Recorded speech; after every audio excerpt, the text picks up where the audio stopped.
I think writers should never be happy. Always I think that I should write better. Some people want to kill me because of what I have written, and people will hate those writers who believe in freedom of expression. I was lucky that I got the opportunity to become a doctor, but how many women get this opportunity? Women get raped, women get killed, women get harassed, and women are treated as sex objects. I ask questions that why there is inequality and discrimination against women, why women should get the same freedom that man enjoys.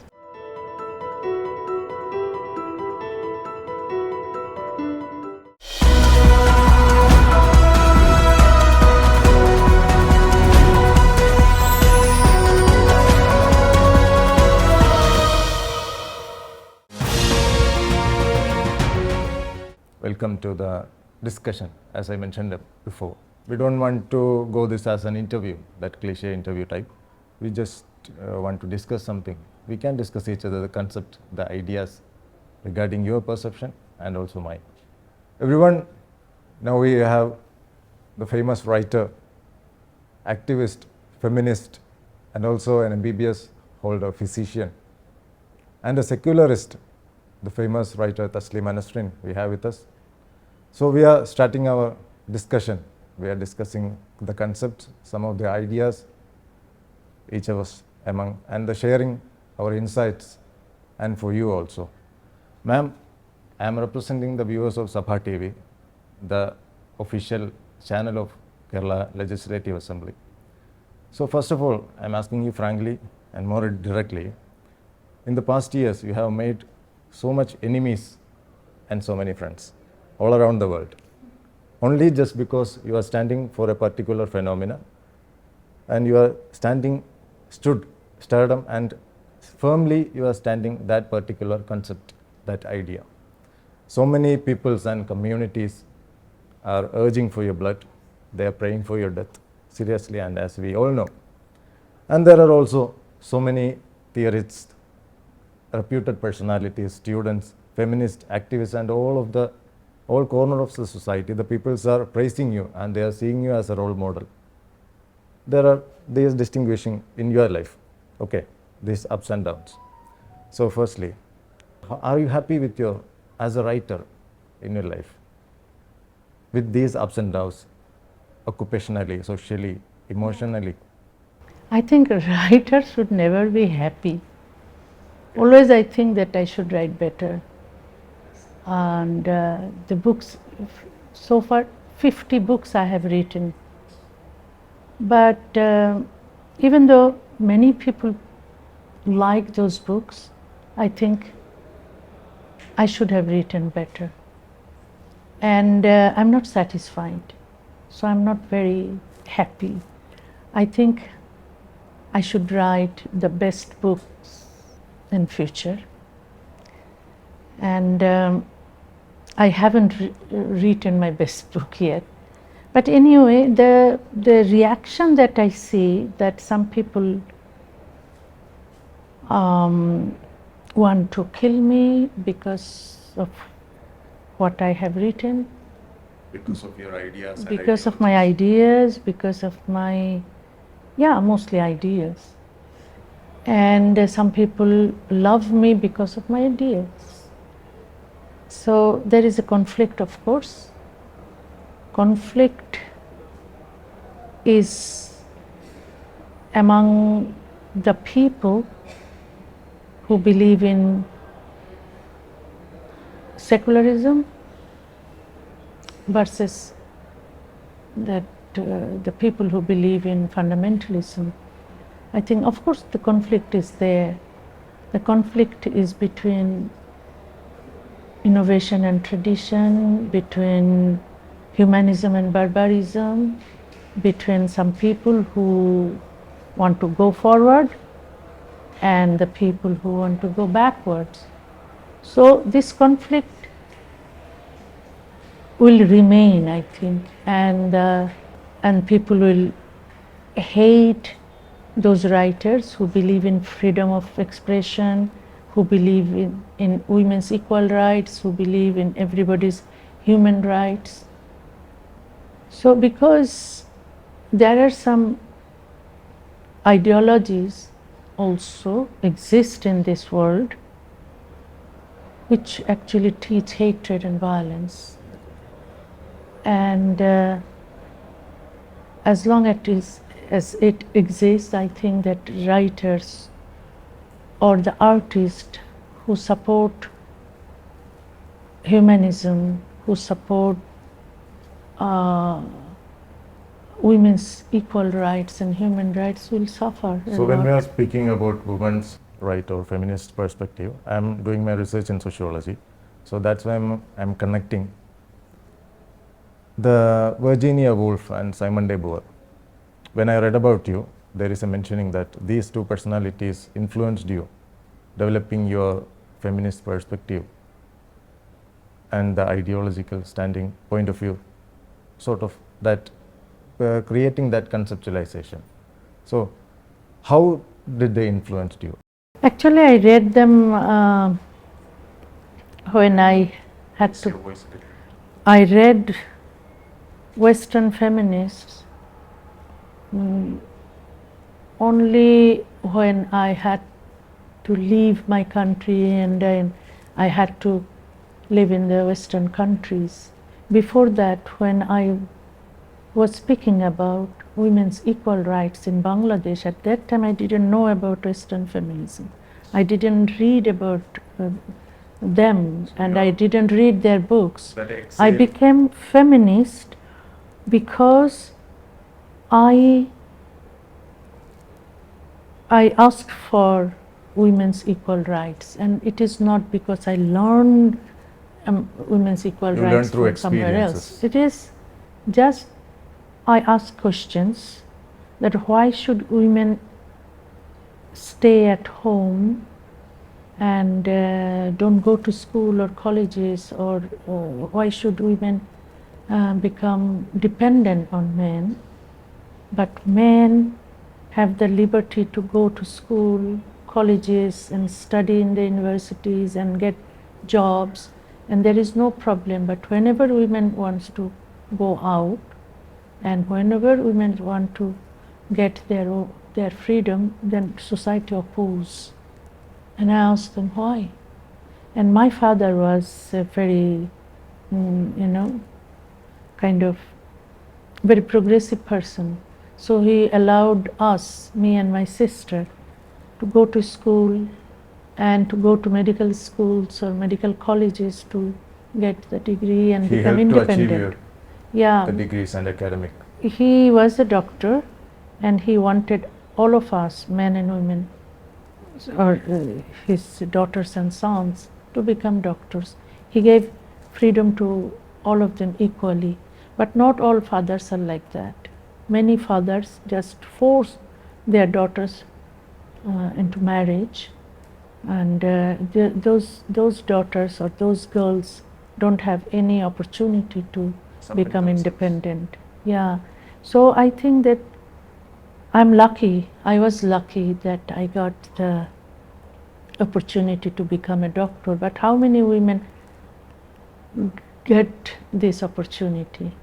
So I ask questions that why there is inequality, discrimination against women, why women should get the same freedom that man enjoys, and also there should not be any discrimination because women are human beings. Women are equal human beings. Women are not that a lesser human. So that I questions, and before reading any books from Western feminists. So I think that if you are whipped, you will try to take away the whip. So you don't have to learn any philosophers to do that. If you are oppressed, you will try to stop that oppression. So you don't need to. Experiences is the best teacher. Yeah, and also how you suffer. If you suffer a lot because of some traditions, some anti-women traditions, then of course you will try to ignore that tradition. You try to fight that tradition, and I did exactly same thing. Yes, you did. So it is a human nature. And you suffered a lot for doing that. Still. And not only me, I did not protest against this system, anti-women system, because I was suffering. No, I have seen the other people are suffering, other women were suffering. So I expressed solidarity with them. And it was not, I told you that I was privileged. I went to medical college and studied medicine and became a doctor. And I was never dependent on anyone. So I was independent person. But I have seen the suffering of other women. I have seen the suffering of my mother, my aunts, my neighbors. And I protested against that suffering. That women must not suffer because they are women. Exactly. It is not a crime that they are women. You know, men also suffer, men also are persecuted, men also are oppressed, but not because they are men. But women suffer because they are women. Yes, they are just because only they are a woman. They are Yeah, being categorized as a yeah, woman and yeah. marginalized in every corner of the society, even under the shades of religion. Yeah. Okay, so when coming to that point, in every concept and in every idea, there is a starting point, that igniting spark, we say, poetically. In your life or in your ideology, the creation of that ideology is, like we discussed now, what was that? The igniting spark or something, the first starting point of your change, that intellectual thought started in mind, these kind of progressive ideas. It's slowly I gained that ideas. It's not that suddenly at one moment I got all Eventually, the ideas. by experience. Yeah, by experience. I have seen society and I ask questions every time. Did you get the answers? Did you get the answers every time when you ask the questions? No, I didn't get the answers, and then I tried to find out the answers. And I questioned. I was a curious child. It was not that all the traditions I was asked to follow. And I asked my mother, my father, why? Why should I? My brothers are not following this tradition. Why I have to follow the traditions? So I asked questions when I was very small. And then I continued that. And you know, I started writing poetry when I was 12 or 13 years old, you know. And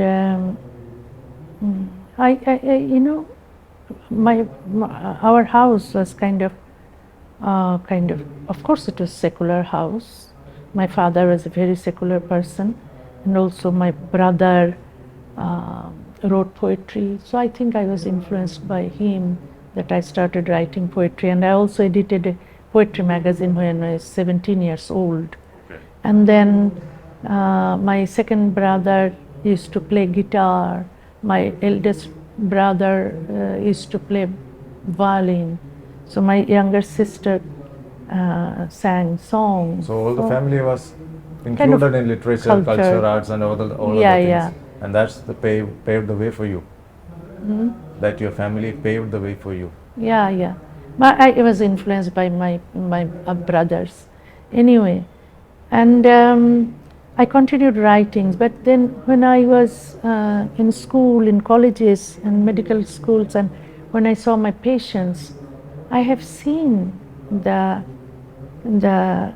how women suffer. And at medical college, I have seen that the women who used to come to deliver their child, they wanted boy, not girl. Yes. And as a girl, I told them, look, I'm a girl. I became a medical doctor. Why are you afraid of giving birth to a child? That's the problem still happening in India. Yeah, and then I encourage them, to welcome a baby, whatever their sex, boy or girl. But society is so misogynistic society. Our society is so patriarchal society, so misogynistic, so that nobody wants girl. And if girls are born, girls get, neglected by the family members. And also religion plays an important role in creating those ideas. Yes, religion and patriarchy. Religion is a patriarchy. So Of course it is. religion All the religious plays, texts are written by those patriarchs. yeah, patriarchy. So women have to hide themselves. Women are not allowed to go out. Women do not have, mixes with boys. Women are not women. When they have menstruation, they are impure. All the negative things against women that society created, religion created, and the patriarchy. Because of patriarchy and religion, if they are very strong in society, then women suffer the most. Can I So- ask you one thing? Am I not interrupting, right? No, it's okay. Okay. So as it is a discussion, that's why I'm asking many more questions. I have come across a tweet, your post, and that your tweet and the comments are most controversial for the and as far as your poetry and literatures, also your social media activities, the tweets, and it's getting viral day by day for every situation. When you tweeted about Malala Yousafzai, and we are tweeted about the surrogacy of Priyanka Chopra, you are mentioned about the motherhood, and it became so much calamities in the media, and I noticed that. So my question is, as a feminist, what is your ideology or concept about motherhood, parenting, and marriage? Motherhood is glorified in a patriarchal society, but in a society where women get equal rights, they can decide that they will not be mother, and It's their choice. it is their choice, and that choice should be respected. But in our region or in the subcontinent, a woman must be a mother. That's a duty. And, it's a duty. Otherwise, she would be kind of hated. She's not worthy. She is not worthy. That unworthiness is the label. The woman who Yeah. doesn't have to be a mother, or she couldn't be a mother, they consider that an unworthy woman. Yeah, unworthy. And so many women get divorced only because they cannot reproduce a child. So And still and if at that not, point, even if that childness or childbirth is the cause of the man, that won't come up. Everybody blame the woman. everybody blames the woman. And men still do not agree that they can be non-fertile, And Even if if he is non-fertile, or he can't produce a child, the blame comes to the woman blame comes to the in women. every society. And they divorce women for not having a, be able to give birth to a child. You're not fertile and you're an Yeah. abomination, and they're casting aside the woman, telling So that. it is anti-women society. It's a misogynistic society. Women get raped, women get killed, women get harassed, and women are treated as sex objects. Women are treated as slaves of men. Women are treated as the childbearing machines, and it is acceptable everywhere.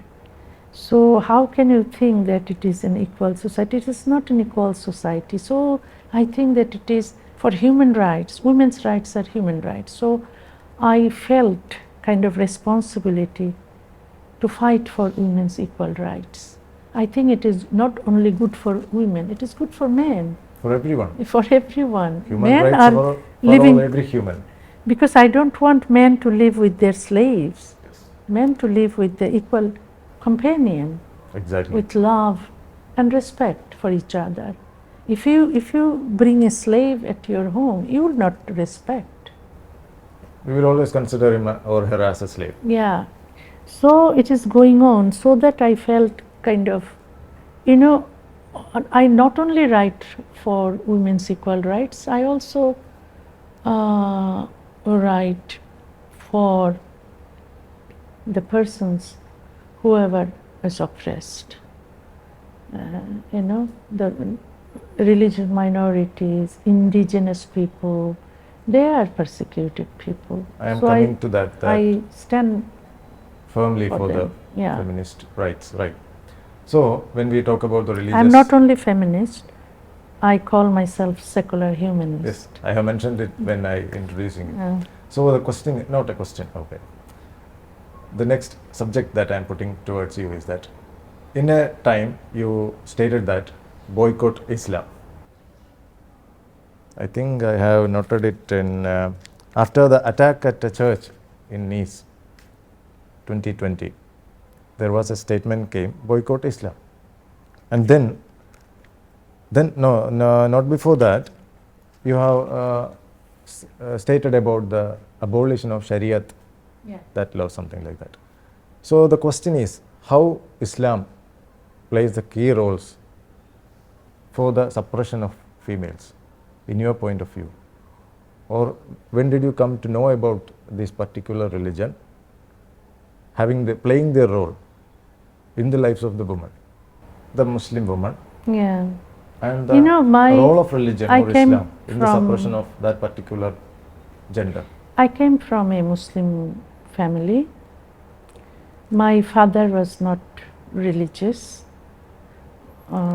so he encouraged us. We have two brothers and two sisters. My father encouraged us to become, to have scientific temper, to study science books, and he didn't encourage us to become religious. And so that we became very enlightened, we studied lots of books and books of science and also literature. So actually we become kind of enlightened. We had scientific temper, but my mother was religious. My mother became religious when she was, I think, after her 30s. And she was a very honest person. And my grandmother was a very honest person, and she prayed 5 times a day. She never thought that anybody can harm others in the name of religion. God. No. So they didn't agree with fundamentalists. They didn't agree with those people who impose their beliefs on others.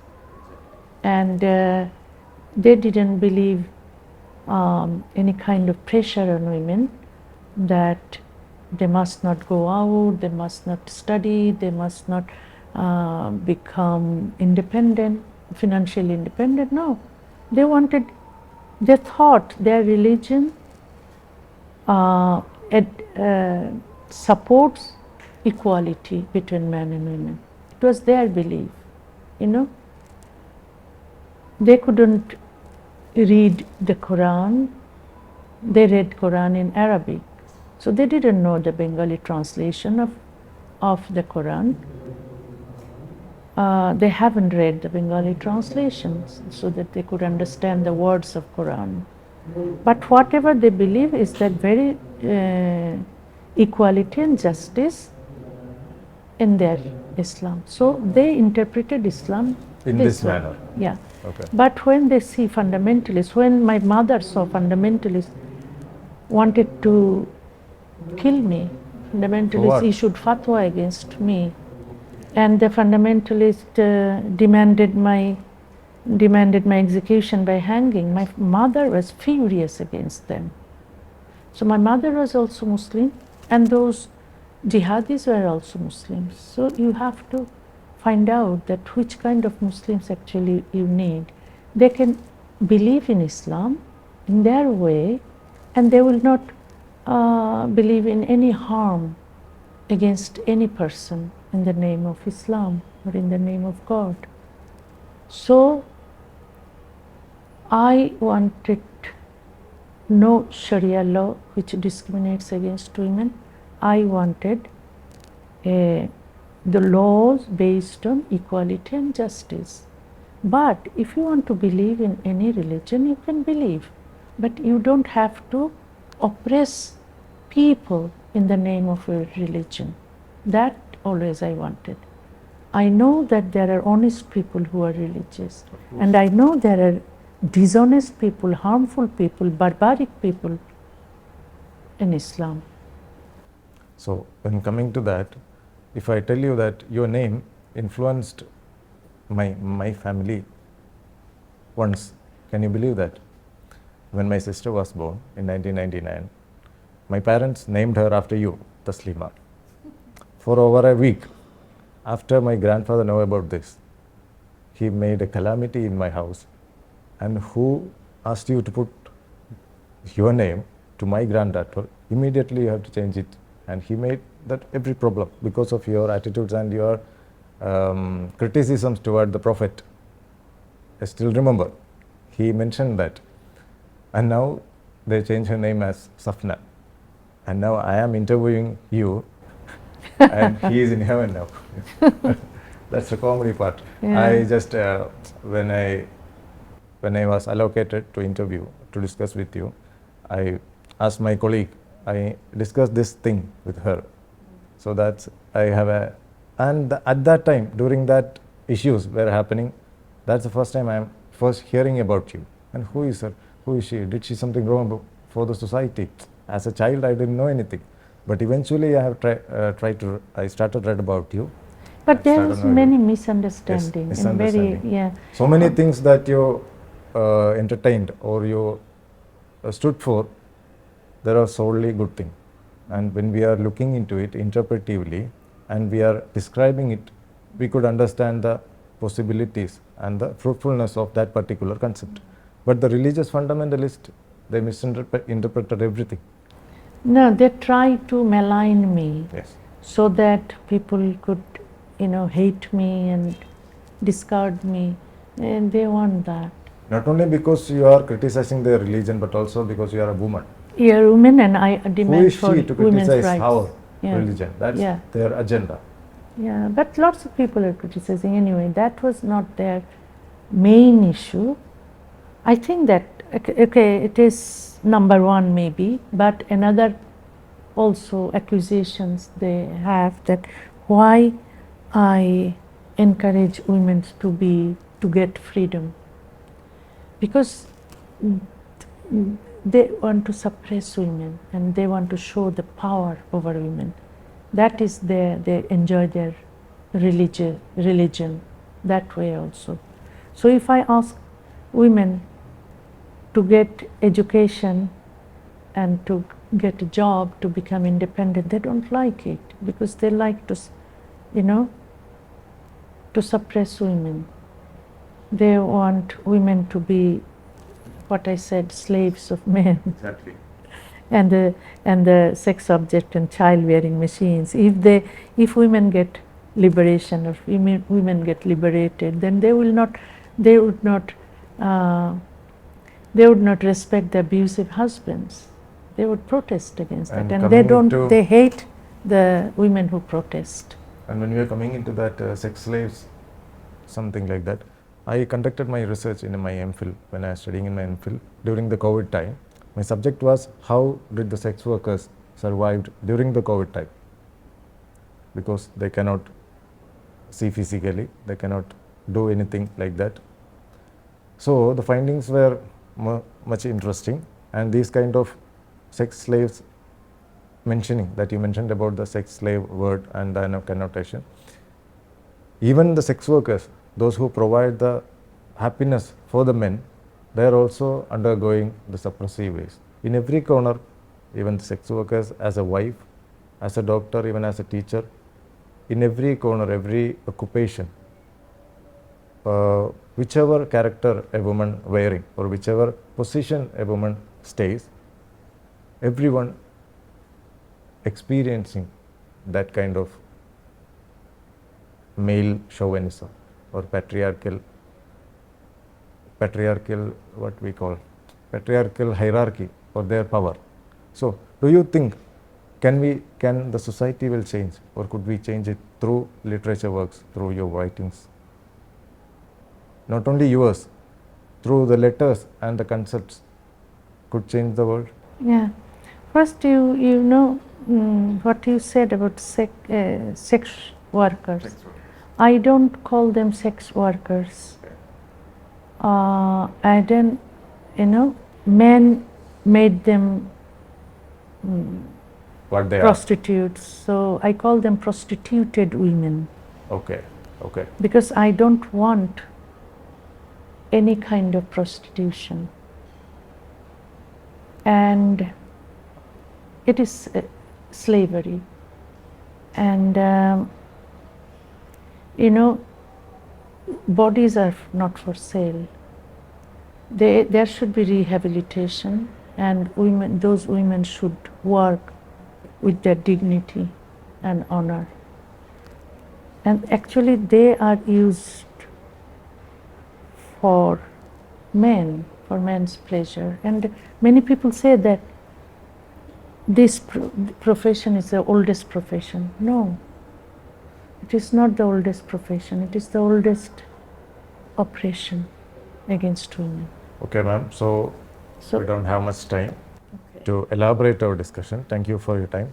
And can you please just say any kind of advice or a message to our viewers of Sabha TV? I'm very pleased to be here, and I think that books are important. People should read books. Nowadays people do not read books. We used to read books a lot in 70s and 80s. Now it's declining. Young people do not read books, and it is very important. Thank you, ma'am. Thank you.